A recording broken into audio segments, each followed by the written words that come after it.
Well, and I know last week we had as a guest on the show one of your clients who is an oysterman. How's he doing, and how are your clients that are, oystermen and people on the coast whose livelihoods are being impacted by this oil spill? How are they doing? Do you feel that is the mood, depressed, worried, or how are they getting by? Yeah, they're all. It's been about the same thing. They're getting a little bit more frustrated now because the claims process with British Petroleum is just very difficult, and I know it's hard. It's a public relations nightmare for BP. I mean, there's no way you can come out of that looking like a good guy, really. But it seems like they're working overtime to make themselves look worse. Didn't you tell me they filed for limitation of liability in Houston? Yeah, Transocean filed for limitation of liability in Houston. I expected that to come. But, it's a strategic thing, too, because Houston's not going to be that impacted by this oil spill. So it would be and BP wants to be over there, too. They don't want people from Louisiana on the jury, in other words. Oh, man. That would be a nightmare for them. They don't even want a federal judge over here, because Louisiana is, I think Louisiana, Mississippi, and Alabama are the ones that have the most to lose because of the delicate ecosystem that we have over here with the marshes and things. And once that oil gets in there, I mean, you're not getting that oil out of there. It's going to be there. Well, beaches, you can clean that up.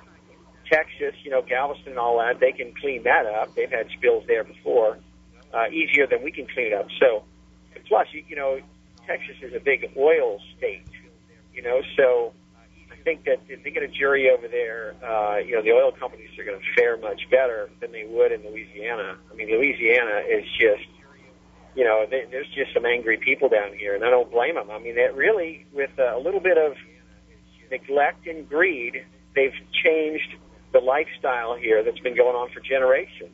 They've permanently changed our lifestyle and our culture because they're too greedy to check out their equipment and their blowout preventer, and and they're in such a hurry. We talked about that guy on 60 Minutes. He ran the computers on board the ship, mm-hmm. and he said that the blowout preventer was damaged earlier, and they tried to bring it up to some of the higher-ups, and they wouldn't. And then he said also they were about 6 weeks into this drill session, which was supposed to be completed in 20 days, and BP started to put the pressure on hard, saying, you got to complete this well. You got to complete this well. And when that happens, I've had several clients that have described it as being a hot driller. That means that this driller is under a lot of pressure from the oil company or the higher-ups, the tool pusher, saying, you've got to complete that well. And those floor hands are in a lot more danger because it's all momentum, using those slips and putting those drill, pipes down, connecting them up and putting them down. And when you start running that fast, one little slip up, if the floor hand doesn't get that thing screwed in right, you got to shut the whole thing down, and and if you get stuck in the hole, it's a nightmare. So, but when it's running hot, when the driller's running hot, anything can happen, and that's what we saw here was just a rushed job. BP needed that it was overdue to get that well. What he was saying on 60 Minutes was that they actually got stuck in the hole and had to abandon the first drilling into that area. So they had to start all over again. So the pressure was on. I mean, you got a piece of machinery out there, $350 million. Well, when you were on our first show, we talked about the limitation of liability concept in maritime law. The Deepwater Horizon is, a vessel on navigable waters. So if they go to a court in Houston, Texas, and are successful in limiting their liability, that means that all of these claims, all that they can be held responsible for is the value of the Deepwater Horizon as it sits on the bottom of the Gulf of Mexico. Is that right? Well, no. What it does, it's partially right. What it does is it limits Transocean's liability to the value of the vessel, but the value of the vessel as before it sank. Right. So, before it sank. Yeah, before it sank. So, and all its cargo too, which it wasn't a cargo ship, but at the value at the time before. So $350 million or something like that. But Transocean's liability would be limited, not BP or not Halliburton or anybody else. Okay, so anybody else that messed up is not going to benefit from that.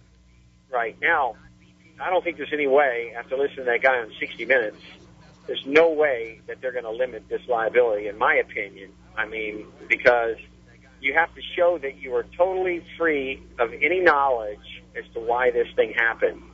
And clearly, they said a floor hand was just grabbing rubber, which is the rubber seal in the gasket on that blowout preventer, and trying to tell people, look, I think something happened to the blowout preventer's gasket. Well, something did happen to it. You couldn't shut that well off. So when the thing blew, it should have just shut off, and then you might have had, a little disaster on your hands, but not one to this extent. So, and that's Transocean, and as I'm seeing it now, Transocean and BP both. I don't know what the percentages are, but they're both heavily at fault, and it could be Halliburton has some too.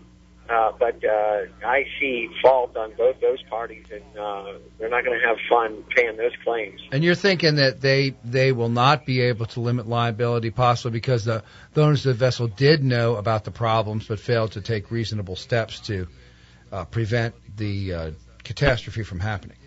Well, that's right. If you just have knowledge of it, and I mean, even the tool pusher on who is the top man for Transocean on that vessel, if he knew about it, that's high enough up on the totem pole at Transocean to have given them privity and knowledge that there was a problem there, and that's why it happened.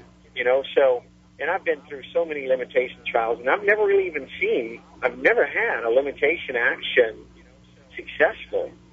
Because usually when something happens, there's some negligence somewhere, and all you got to do is show that they had it. I'm sure there's some successful limitations, but really they're more strategic than anything. They pick the forum, they lock people out of state court. For instance, right now, all of the crew members can go to state court and file an action under the Jones Act and General Maritime Law for maintenance and cure and things like that. If they have, which I'm sure some of them have, they're all automatically stayed, and nothing can happen. It just sits dead in the court. Oh, so it slows down the lawsuits that are popping up everywhere. That's right, and they become the plaintiff. See, they're the plaintiff in the action. Transocean has basically sued everybody else. They have to publish it in the newspaper, and they say, anybody, there was an explosion here not too long ago, anybody that feels they were harmed by it or thinks they have a claim, you've got, a certain amount of time, and you've got to come make a claim. Oh, so it's kind of like a reverse class action. Right. Well, in this case, yeah. And, so what they're saying is they're suing and saying you got a certain amount of time, you got to bring your claim, and you bring it to the court that we chose. I don't know how they got Houston. I don't know what venue provision allowed them to do that, but I'm sure they base it on something. And they've got some pretty slick lawyers, so I'm not saying it was wrongly filed, but to me, it doesn't seem like, the traditional venue rules are where the defendants are, or where, at the very least, it's the wrong forum. I guess they said, well, some of the claimants are going to be from the Houston area, therefore we're going to file there. I would imagine that's what they did. When you were here, the first show, you had like 20 or 30 different lawsuits that lawyers had filed asking for class actions in the Eastern District Court of Louisiana. What happens to all those lawyers that have filed class action suits here in Louisiana? Does the limitation of liability action put a freeze on them? Well, what's going to happen right now, because this is pretty unprecedented. So what's happening, I've heard, is that there's going to be a meeting of the federal judges from Houston and from Louisiana, and they're scheduled to meet soon. I think it might have been this week. And what they're going to do is decide where this thing is going to be fought. And, to me, the answer is clear. answer is New Orleans.